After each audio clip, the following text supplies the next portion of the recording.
نحمده ونصلي على رسوله الكريم اما بعد فاعوذ بالله من الشيطان الرجيم بسم الله الرحمن الرحيم رب اشرح لي صدري ويسر لي امري واحلل عقدة من لساني يفقهوا قولي۔ اسلام بچوں کو بہت اہمیت دیتا ہے۔ بچے اللہ کا عطیہ ہیں۔ اللہ سبحانہ وتعالی جس کو چاہتا ہے لڑکیاں عطا کرتا ہے، جس کو چاہتا ہے لڑکے عطا کرتا ہے، جسے چاہتا ہے لڑکے اور لڑکیاں ملا کر دیتا ہے، اور جسے چاہتا ہے بانجھ بنا دیتا ہے۔ اولاد ایسی نعمت ہے جس کی دعا انبیاء علیہم السلام نے بھی کی۔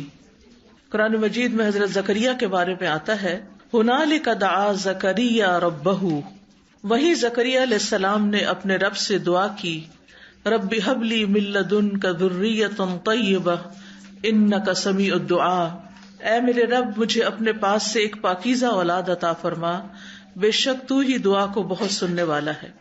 اللہ سبحانہ و تعالیٰ بچوں کی پیدائش کو ایک خوشی کی خبر بتاتے ہیں، خوشخبری بتاتے ہیں۔ جب زکریا علیہ السلام کی دعا قبول ہوئی تو اللہ تعالیٰ نے فرمایا، یا زکریا انا نبشرک بغلام اسمہ یحییٰ، اے زکریا ہم آپ کو ایسے لڑکے کی خوشخبری دیتے ہیں جس کا نام یحییٰ ہوگا۔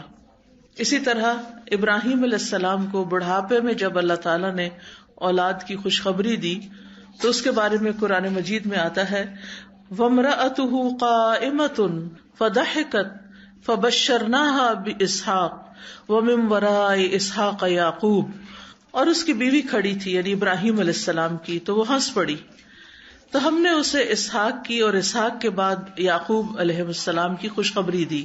انبیاء علیہ السلام نے اولاد جیسی نعمت پر اللہ تعالیٰ کا شکر ادا کیا۔ ابراہیم علیہ السلام بچوں کی پیدائش پہ کہتے ہیں، الحمدللہ الذی وہب لی علی الکبر اسماعیل و اسحاق ان ربی لسمیع الدعاء، سب تعریف اللہ کے لیے ہے جس نے مجھے بڑھاپے میں اسماعیل اور اسحاق جیسی اولاد عطا کی، بے شک میرا رب تو بہت دعا سننے والا ہے۔ نبی صلی اللہ علیہ وسلم بچوں سے پیار کرتے تھے اور حسن اور حسین رضی اللہ عنہما کو جنت کے پھول قرار دیتے تھے، ہما ریحانتایا من الدنیا، یہ دونوں دنیا میں میرے دو پھول ہیں۔ بچوں کی اور ازواج اور اولاد کی آنکھوں کی ٹھنڈک کی دعا بھی ہمیں سکھائی گئی ہے۔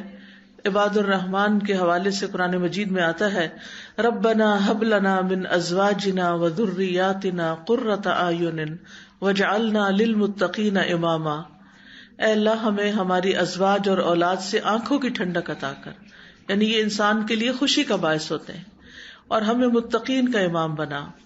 رسول اللہ صلی اللہ علیہ وسلم نے بچوں کو پودے بھی کہا ہے، فرمایا اللہ ہمیشہ اس دین میں ایسے پودے لگاتا رہے گا جنہیں وہ اپنی فرما برداری میں استعمال کرے گا، یعنی نیک بچے پیدا ہوتے رہیں گے اور آگے چل کر دین کی خدمت کرتے رہیں گے۔ بچے دین کو مضبوط کرنے کا ذریعہ بھی ہیں۔ ابن مبارک جب اصحاب حدیث کے بچوں کو دیکھتے جن کے ہاتھوں میں قلم دوات ہوتی تو وہ انہیں اپنے قریب کرتے اور کہتے کہ یہ دین کے پودے ہیں، یعنی آج ان کی نگہداشت کرو تاکہ کل کو یہ بڑے ہو کر فائدہ دیں، دین کے محافظ ہیں۔ مسکین بن بکیر کہتے ہیں کہ ایک شخص امام اعمش کے پاس سے گزرا جبکہ وہ حدیثیں سنا رہے تھے۔ اس شخص نے ان سے کہا، آپ ان بچوں کو حدیثیں سنا رہے ہیں، یعنی چھوٹے بچوں کو کیوں آپ اتنی اہمیت دے رہے ہیں؟ تو امام اعمش نے کہا، یہ بچے تمہارے لیے تمہارے دین کی حفاظت کرنے والے ہیں، یعنی آج ان کو حدیثیں سناؤ گے تو کل یہ آگے جا کر دوسروں کو سنانے والے ہوں گے، مستقبل کے داعی ہوتے ہیں۔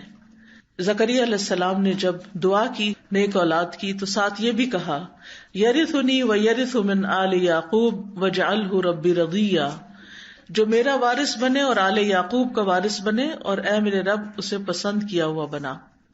یعنی آل یعقوب کون ہے؟ بنی اسرائیل، یعنی ان کے اندر ان کی اصلاح کرنے والا ہو۔